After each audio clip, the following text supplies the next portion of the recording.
Good morning. It's 8:27 Central Standard Time here in the United States. The date is the 17th of December, 2025. Hello, how are you guys doing this morning? Those of you that know me, my name is Coco. Heaven calls me General. Back in 2022, I suffered a massive heart attack. I was not breathing for a substantial amount of time, which is medically impossible that I came back.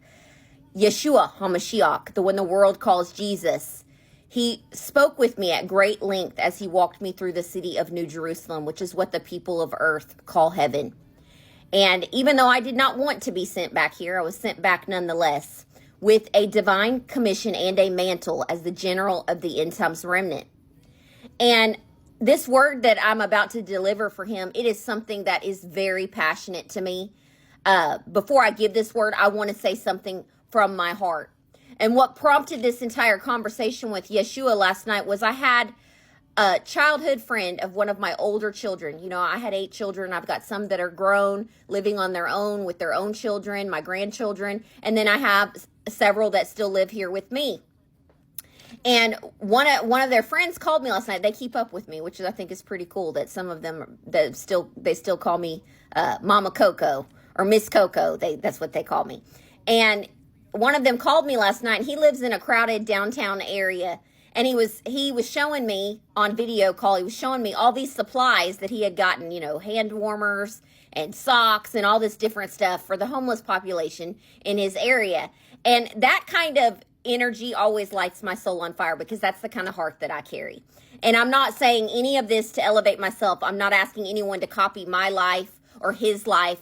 I'm saying this because it matters what our children see and what we model when no one is watching. My kids that live in this house, they see me every night talking to someone off the edge of suicide like I did last night. They hear me coordinating heat for people in winter. They watch me find shelter for the homeless and placement for domestic violence victims. This is every day, all day. This is normal to them. This is normal to my children. Service is normal to them. Compassion is normal to them. Because of that, they don't ask for anything. It's Christmas time. My kids barely even ask me for anything, which in this generation, that would be shocking to most people. They're not spoiled. They're unspoiled, not by accident. They're being trained here at home to what actually matters. And I'm not telling you any of this to impress you. I'm trying to impress upon you the message. And the message that Yeshua HaMashiach gave me last night, it will pierce you. And I'm telling you this because the discipline, it starts at home. And what we prioritize, it speaks louder than what we preach.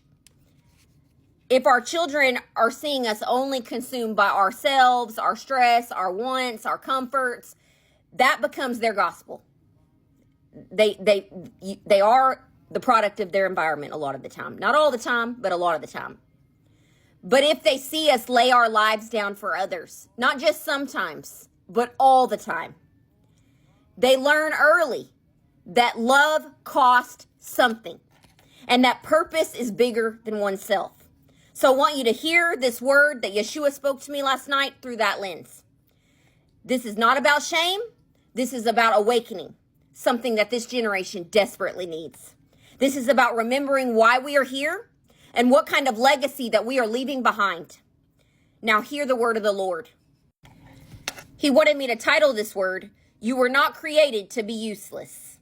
Hear me, remnant, because this is not gentle. You were not put on the earth to be self-absorbed, self-protecting, self-soothing, or self-serving. A life lived for self is not neutral. It is disobedient. And disobedience always carries a cost. I did not breathe life into you so you could waste it hiding inside your wounds, your addictions, your excuses, or your comfort. I did not save you so you could sit still while the world burns and souls collapse around you. Love was the assignment. People were the mission. And yet many refuse to move. Scripture says, "To him who knows to do good and does not do it, to him it is sin." James 4:17, not ignorance, refusal, not instability, resistance. When I whisper, go, give, speak, help, pray, intervene, and you ignore it again and again. That is not passivity. That is rebellion dressed as fear. The penalty is not always immediate, but it is certain. Hearts grow cold, ears grow dull, discernment fades, conviction quiets, and eventually many cannot hear me at all. This is how people drift. This is how purpose dies. This is how salt loses its savor. And I warned you, if the salt loses its flavor, it is good for nothing but to be thrown out and trampled by men. Matthew 5:13. A life spent only on yourself becomes weightless in the kingdom. It occupies space but carries no glory. It consumes resources but produces no fruit. I did not call you to be saved and useless. I said you are the light of the world, not a light to yourself only. I said, let your light so shine before men that they may see your good works and glorify your Father in heaven. Matthew 5:16, light that never leaves the house is not light. It is hidden disobedience. There are people on the edge every day. There are souls crying out that you were meant to reach. There are moments I place directly in front of you, divine intersections, assignments wrapped in inconvenience, and many walk past. Do not think heaven ignores that. I see the hungry you do not feed. I see the broken you scroll past. I see the help you could give but choose not to. And I already told you what I will say.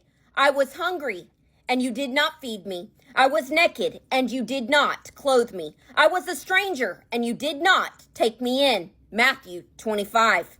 This is not about perfection. This is about obedience. This is why the love of many has grown cold, because they have trained themselves to look inward instead of upward and outward. Trauma becomes an identity. Comfort becomes a god. Self becomes the throne. But hear me now, the time is short. Your life is a vapor. Your breath is numbered. Your opportunities are finite. You will give an account, not for what you believed only, but for what you did with what you were given. I did not come to be served, but to serve. Mark 10:45. And if you claim to follow me, you will walk as I walked. Wake up, get out of yourself, pick up what I put in front of you. Be the hands, be the feet, be the voice, or understand that choosing not to act is still a choice and it carries eternal weight. Yeshua HaMashiach, the servant king, who still walks among the hurting and still calls his people to follow him there. That's a beautiful message, but it is a strong message. And whenever I prayed to him last night, I spoke with fire because I said, Yeshua, do people not realize that their sole purpose, that their soul was birthed onto this earth, is to go out there and be the light in a dark and fallen world? And to go do something good for somebody. Not just once in a while. Find something to do good for someone every single day. You know, many of y'all know I work 12 to 18 hours a day. I get very little sleep. I get very little food.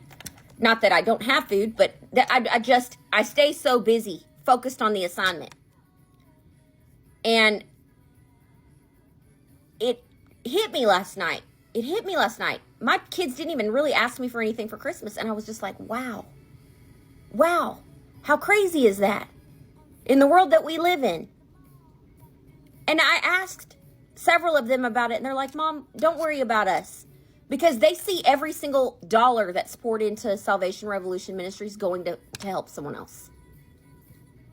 And it made me cry because I thought, wow, I'm raising little children that will go out there and help a stranger, just as he commanded us. And I was proud of that, and I am very proud of that. And it touched my soul. But I just want people to understand that they're not here to serve themselves. We're here to help other people.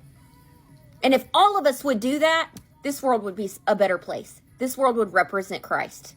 So go out there and tell someone about who Jesus is and who he was. How he died on an old rugged cross, was born of a virgin, and he died and rose the third day.